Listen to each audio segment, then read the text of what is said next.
présenter avec mon petit camarade qui est ici, mon petit Ludo, ma méthode de lecture. La méthode de lecture dont je suis co-auteur avec Michel Rius. Donc Michel Rius, c'est lui le papa de Ludo. Il y a quelques années, donc l'aventure a commencé pour Michel sur internet, et Michel racontait les aventures d'un petit souriceau et proposait des exercices de production d'écrit, enfin plutôt des illustrations à utiliser en production d'écrit dans les classes. Il avait également déjà sur son blog à l'époque, ça date déjà d'il y a quelques années, je ne pourrais pas vous donner de date précise, donc des fiches de lecture. C'est en 2012 ou 2013 que Michel m'a sollicité, connaissant mon travail par mon blog, plutôt 2013.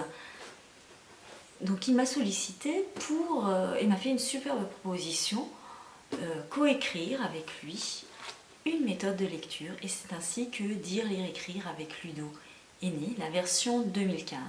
Aujourd'hui, je suis là pour vous présenter la nouvelle version 2020, donc une méthode graphémique cette fois-ci, donc qui nous permet de travailler 2 sons par semaine. Alors, dans cette méthode de lecture, on a le manuel pour les élèves. Alors un manuel largement augmenté, forcément on voit 2 graphèmes par semaine, alors qu'avant on avait l'histoire du jour plus un graphème. Donc on a une histoire et on étudie 2 graphèmes par semaine, et on se retrouve avec un manuel de 107 pages. Voilà, je vous montrerai un petit peu plus en détail tout à l'heure. Donc avec ce manuel, on retrouve des cahiers d'exercices. Voilà, donc dans un format A4. On a également un guide enseignant sous forme d'un classeur. Alors, je n'ai pas encore reçu l'édition du nouveau classeur, et mon ancien classeur est resté en fait à l'école, dans la classe de ma collègue qui utilise Ludo cette année. Et vous trouverez également, donc dans cette méthode, 2 pochettes de posters. Alors là pareil, ce ne sont pas les nouveaux posters encore, parce qu'en fait je les ai déjà reçus, ceux-ci je les ai déjà reçus, mais je les ai déposés dans ma classe à l'école. Alors ça c'est une ancienne pochette, donc voilà, vous voyez le format par rapport à moi, par rapport à Ludo qui fait 40 cm, donc c'est un format A5. Vous aurez une pochette pour les illustrations de l'histoire de la semaine, et une pochette pour les textes à utiliser, pas pour les textes, excusez-moi, pour les illustrations à utiliser pour la production d'écrits. Je vais juste vous sortir une illustration. Donc, ceci c'est la pochette en fait de production d'écrits. Voilà, histoire 1. La rentrée de Nina et Ludo. Alors dans la nouvelle version, les illustrations ont un peu changé, avec plus ou moins de détails. Alors selon les semaines, puisqu'en fait dans les illustrations qui vont avec l'histoire de Ludo, on retrouve également des mots qui comprennent le graphème étudié. Voilà, donc pour la rentrée de Ludo et Nina, on a ici cette illustration, un petit peu augmentée par rapport à la dernière version. L'histoire de Ludo et Nina. Donc on commence en début de journée, tout début de journée, quand Ludo est encore dans son lit. On raconte l'histoire. Et pour la production d'écrit, donc ça partira de cette illustration là, Ludo sur le chemin de l'école avec sa maman et Nina. Qu'est-ce que je voulais encore vous présenter? Alors un outil absolument formidable, c'est le CD-ROM pour le TBI. Alors là pareil, c'est la version 2015. La version 2020, je devrais bientôt l'avoir également. Donc c'est édité aux éditions Génération 5, éditeur de nombreux logiciels. Et donc sur ce CD-ROM, on retrouve le manuel dans son intégralité à projeter, les 2 cahiers d'exercices dans leur intégralité à projeter. Par contre, à partir du CD-ROM, on ne peut pas imprimer les documents. Mais on a d'autres fonctionnalités intéressantes comme le zoom. On peut également mettre en place des caches Et bon, la fonctionnalité la plus basique, hein, c'est de pouvoir projeter au tableau, en grand, le manuel de lecture et les exercices. Alors je dirais qu'au CP, je me sers quasiment exclusivement du manuel pour la partie collective de la leçon, c'est-à-dire j'allume mon TBI sur la page du manuel étudié et je vais faire lire les enfants au tableau. Voilà. Donc ça va me permettre, même s'il y en a qui sont un tout petit peu moins attentifs, quand c'est leur tour de lire, de très rapidement raccrocher les wagons et trouver à quel endroit on se trouve. Pareil pour les exercices, moi ça me permet de bien voir consigne après consigne, de mettre un exemple au tableau, d'éventuellement de laisser après l'exemple, enfin le tableau, le TBI, hein, on se comprend bien, de laisser un exemple colorié, entouré, écrit, pour montrer aux enfants. Alors le manuel me sert en classe quand les enfants en ont par exemple besoin pour compléter des exercices. Ils peuvent s'aider du manuel sur certains exercices pour écrire, recopier les mots. En tout cas, les enfants qui en ont besoin, les plus à l'aise, n'auront pas besoin du manuel. Et le manuel servira également justement pour la lecture à la maison. Oups, à l'envers, dans le bon sens. Alors, comme on étudie désormais 2 graphèmes par semaine, le manuel rentrera à la maison avec les élèves le mardi soir et le vendredi soir. À côté de cela, je prépare également des lectures du soir pour le lundi soir et le jeudi soir que vous trouverez sur mon blog, le CP de Sanléane.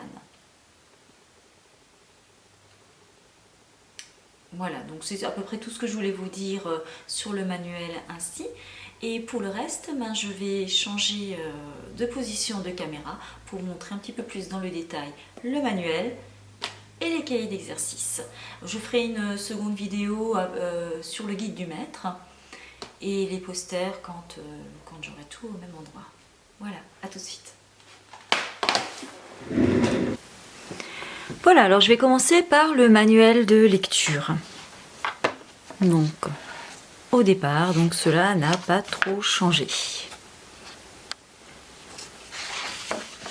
Voilà, on a gardé la petite bande dessinée de démarrage pour présenter Ludo.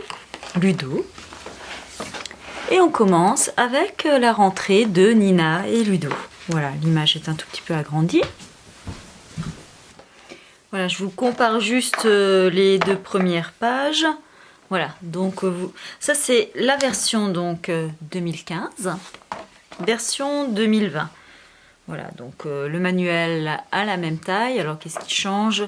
L'emplacement de l'illustration un petit peu en elle-même. Vous voyez, elle est agrandie, les détails sont un petit peu différents. L'histoire reste la même. On retrouve également de nouveaux mots, les mots du petit dictionnaire. Donc cette fois-ci, il s'agit de mots beaucoup plus compliqués que dans la première version où c'était école, Ludo, maman, Nina. C'était des mots pour la production d'écrit. Là, on est parti sur agripper, charivari, chuchoter, inquiet. Également des mots qui peuvent servir dans la production d'écrit, mais qui sont nettement plus compliqués. Voilà, ensuite je vais vous comparer les 2 premières pages. Alors voici ce qu'on avait avant, hein, donc pour une semaine. Donc le A et le I et le Y. Alors on retrouve toujours sur la première semaine le A et le I, mais on n'a plus le Y. Et on a cette première partie, donc ça ce sera pour lundi, mardi.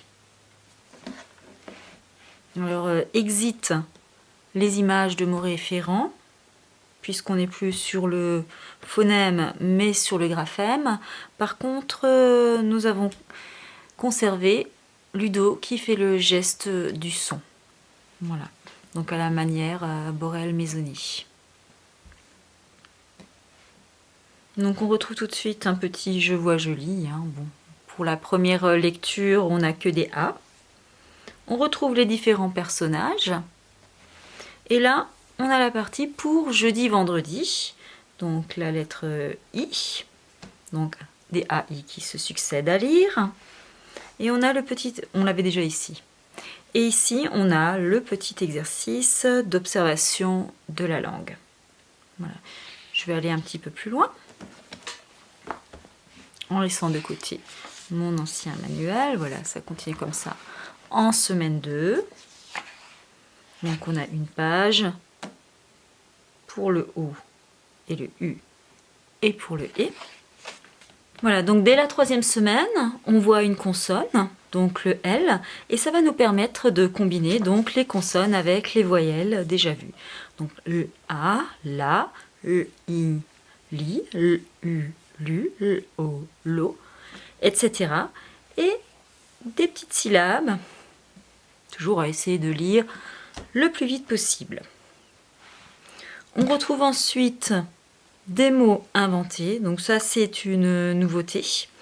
Donc ce sont simplement des combinaisons de syllabes. Ensuite on a de vrais mots. Alors les consonnes ici qui ont été introduites, la consonne L est en bleu.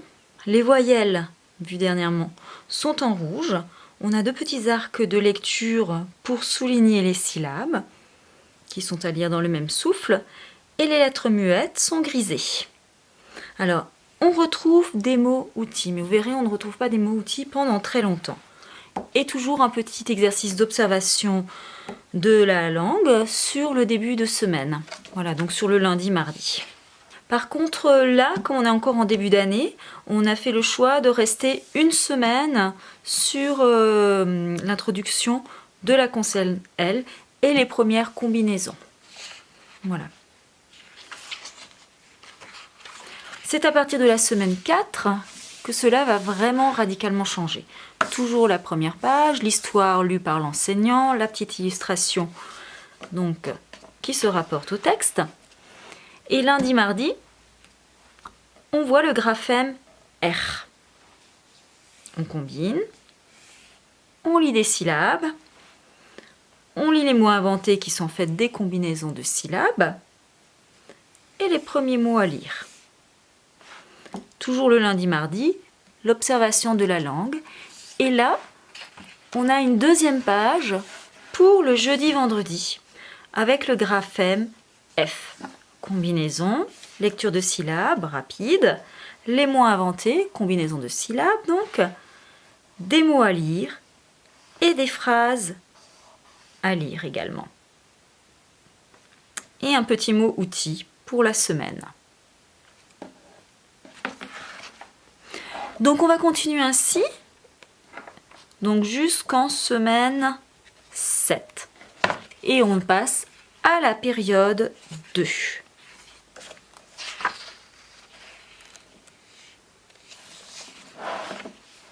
Donc la période 2 ressemble sensiblement à la fin de période 1, ou même à ce que j'ai pu vous montrer tout à l'heure, puisque l'on a toujours la même présentation, en 2 jours, et le mot outil.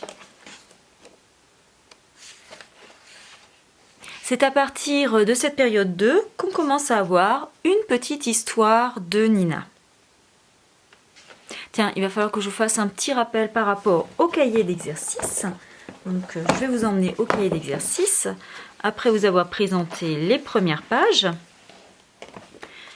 Alors, voici ce qu'on avait avant avec l'ancien cahier.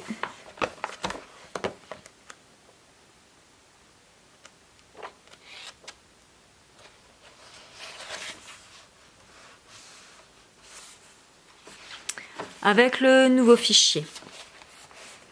Donc là, on débute quand même par le graphème, mais en première période. Et seulement en première période, on travaille encore sur des exercices de repérage du son. Voilà, donc Ludo demande que l'on entoure les dessins si l'on entend le son qu'il prononce, donc avec sa main. Donc il nous indique le son A. Ici, on placera donc un petit rond pour indiquer où se trouve le son A. Puis on écrit le A et on termine par un petit exercice de reconnaissance globale des prénoms. Alors je ne vais pas dire de lecture puisqu'on n'a pas encore vu ces différents sons, Mais comme on va très rapidement retrouver ces personnages dans les histoires, voilà, il était quand même préférable que les enfants mémorisent de manière globale les noms des personnages. Donc on a également cette deuxième page, quasiment identique à la première. Alors ensuite, je passe assez rapidement. On passe aux exercices qui vont avec le texte 3. Donc le texte 3, je vous le rappelle, c'est celui qui introduit la première consonne. Alors ça c'est le nouveau cahier d'exercice, ça c'est l'ancien. Voilà. Donc comparativement les deux pages. Donc dorénavant, on commence toujours par repérer. Pardon. C'est pas la bonne page. Il faut que je fasse comme ça. Donc on commence toujours par repérer le graphème étudié. Ensuite, comme je vous l'ai dit, en première période, on repère encore les sons que fait la lettre. Troisième petit exercice ici aussi. Et on finit par écrire la lettre. Donc premier jour. Dans cette semaine 3, on étudie uniquement le graphème L pour ne pas aller trop vite avec les premières combinaisons. Donc on a une page d'exercice pour le lundi et le mardi, mais bon, à côté de ça, il y aura d'autres exercices bien sûr à faire, notamment écrire sur l'ardoise, écrire les syllabes sur l'ardoise, combiner sur l'ardoise, écrire des mots sur l'ardoise.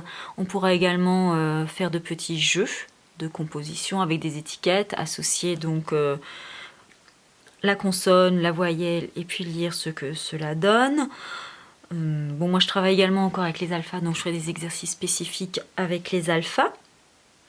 On peut également s'entraîner à bien écrire cette lettre L, etc. Et voici la page d'exercice donc pour le jeudi, vendredi.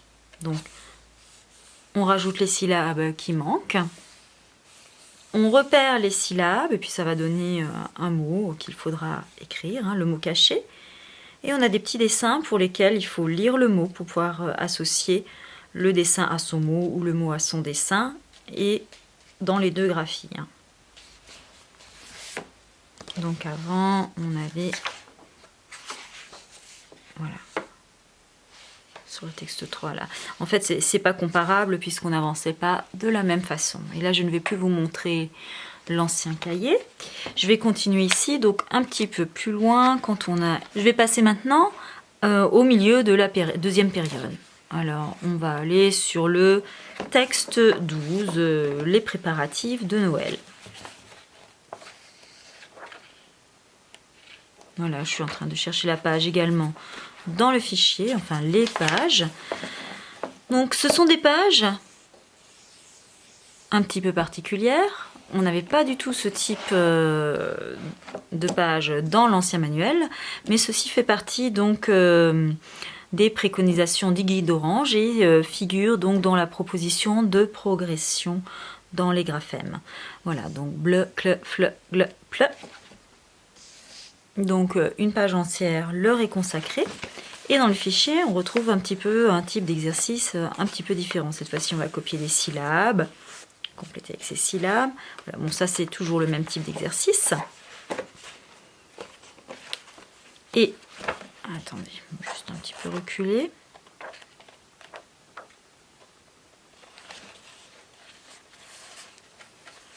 Voilà. Donc c'est à partir de la période 2, avec le texte 8, qu'on trouve nos pages qui pour moi avant était une page d'encodage. Alors cette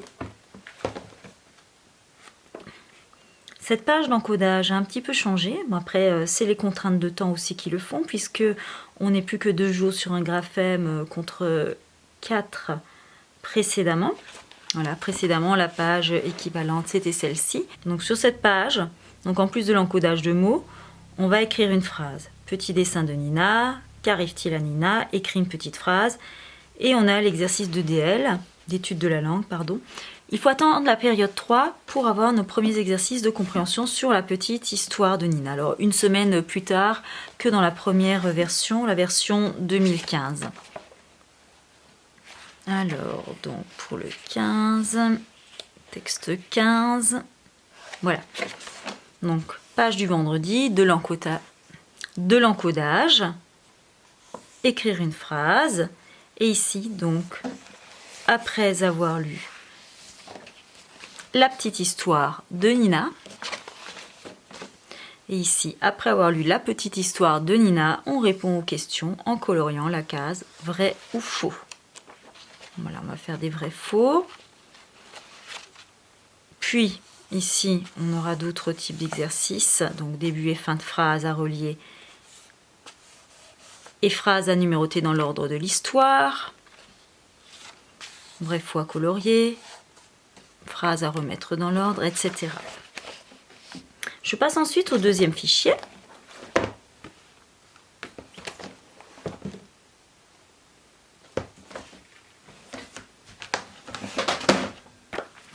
Et j'avance en période 4.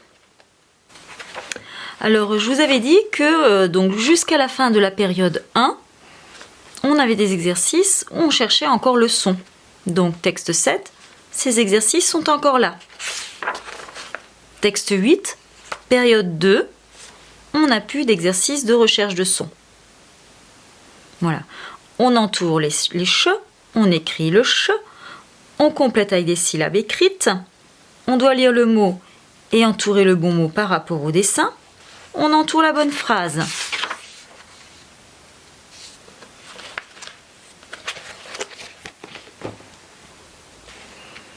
Donc texte 26, voilà, voici le type de double page que vous trouverez. Donc toujours entourer les graphèmes, écrire le graphème, compléter des phrases avec le bon mot parmi les 3 données, écrire une phrase pour décrire l'image lundi.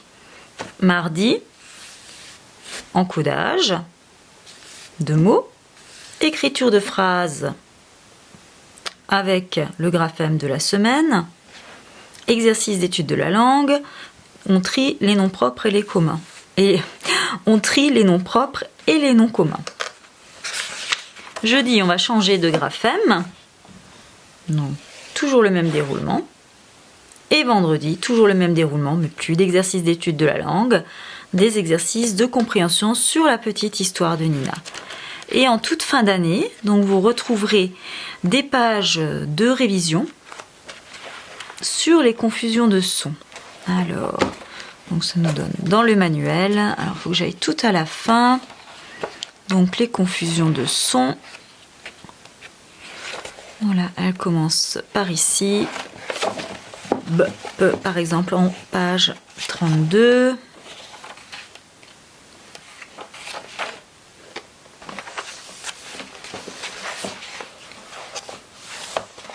Voilà, ça c'est le début de la semaine, mais moi je cherche la fin de la semaine. Voilà, cette fois-ci on a donc les graphèmes B, P, et on a une liste pour chaque graphème. On lit la phrase, on entoure la bonne phrase, on la copie. De propositions de mots, trouvez le bon mot pour compléter la phrase. Encodage, écriture d'une phrase pour décrire une image. Comme on est en fin de semaine, comme on est en fin de semaine, c'est la petite histoire de Nina. Compréhension sur la petite histoire de Nina. On répond aux questions par une phrase. Et ici, on a des petites phrases qui se rapportent à l'histoire de Nina. Et il faut écrire le nom du personnage correspondant. Voilà, on a quelques pages de ce type. Et en toute fin d'année, donc on vous propose de lire une histoire de Ludo supplémentaire ou complémentaire, un petit texte documentaire sur l'escargot, un petit coloriage pour bien finir l'année.